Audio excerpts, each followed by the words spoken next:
Speaker Nancy Pelosi, and she will always be the Speaker, just announced that she will not be seeking re-election to the House of Representatives next year after nearly 40 years representing San Francisco.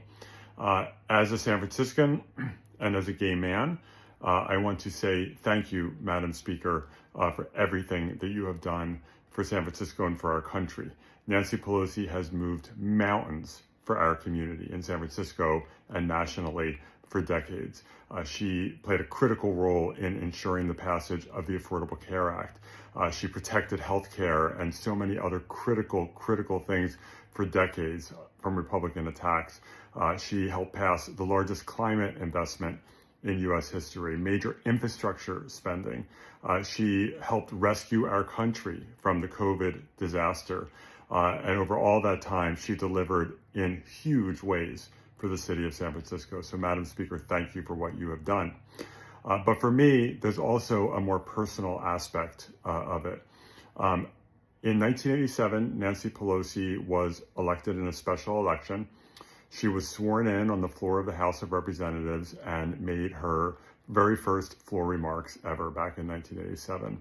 She could have just said, hey, thank you so much for electing me. It's an honor to be here. Instead, she said, I've come to Congress to fight AIDS.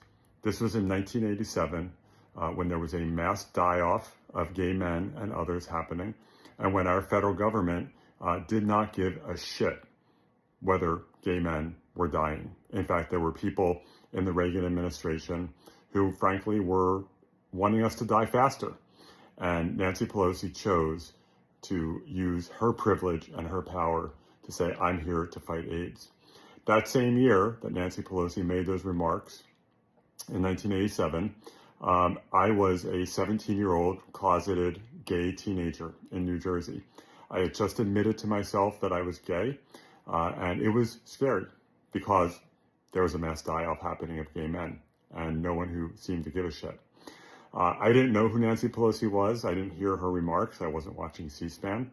But Nancy Pelosi, when she made those remarks and made that commitment, she was sticking up for people like me, for kids like me, for gay men like me.